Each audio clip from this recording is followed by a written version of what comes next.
And I have an exercise for us today. Now, this is a truism. Coaches use 4 games, and they always believe in the 4-game intervals, right? They love to kind of look back at 4-game increments because the 4 games, they believe that that's a good sample size to kind of figure out what they need to work on, what they need to improve on, the whole thing.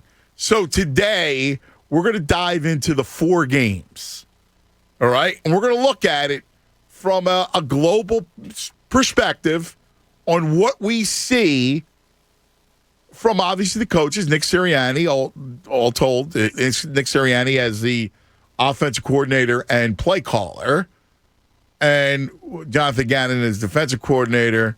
We'll look at Jalen. We'll look at the offense. We'll look at particulars on defense, right? I want to kind of dive into each guy, each unit, and kind of figure out where we're at and where we're headed. After 4 games, they sit at 1-3. I think all of us, most of us, expected 1-3.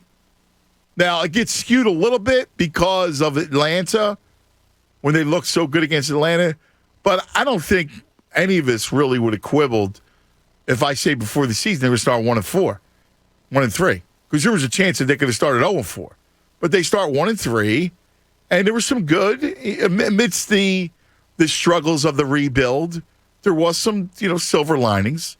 So we're going to kind of dive into it and kind of look at it because I want to continue with my objective, which is to look at this team like it's a science experiment, right? Like to kind of go through exactly who they are in this build. Because the quicker we can get to, next year, the better for this team. You're going to have incredible draft capital and cap space. So you're going to have the building blocks to really push the rebuild, maybe even to becoming a division contender. So that's kind of what I'm looking at today. And I want to look at it from the same way with the Phillies, too, when it comes to the building. Now, obviously, we're going to do 4 games, the Eagles, but now we've entered an off season. Today is a day where the MLB playoffs begin. Yankees and Red Sox. And as we know, it's been a decade since the Phillies have made the playoffs.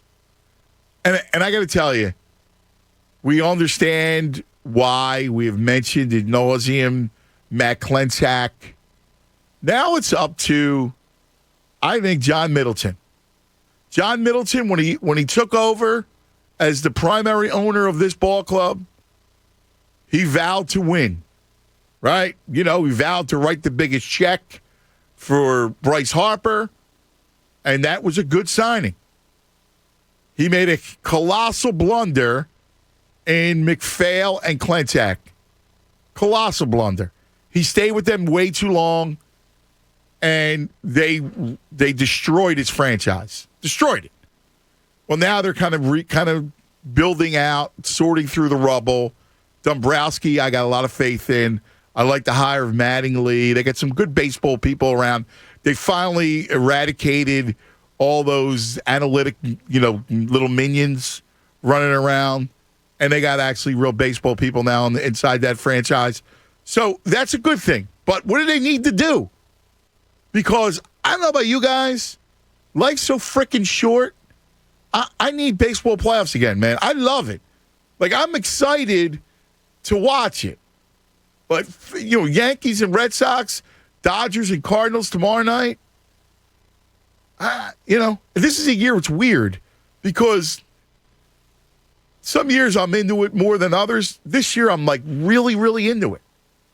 And I don't know why, but I'm really, really into it.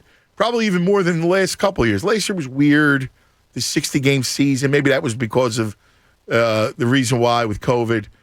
But this is actually a real playoff. And even though I hate the alignment, but it's a real playoff. And I miss the Phillies, man. I do. We were talking earlier. John brought up the idea of being objective.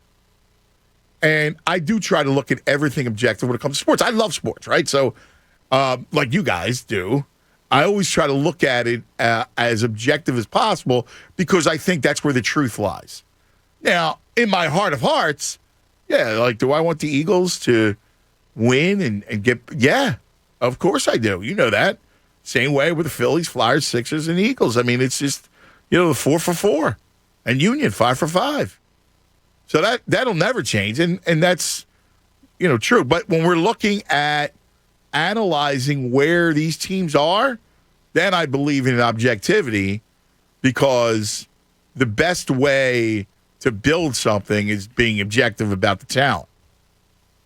So we need to do that, especially when we're going to go and analyze Jalen, Sirianni, Gannon, the defense. Like, we got to show objectivity because that's going to lead us to the answer.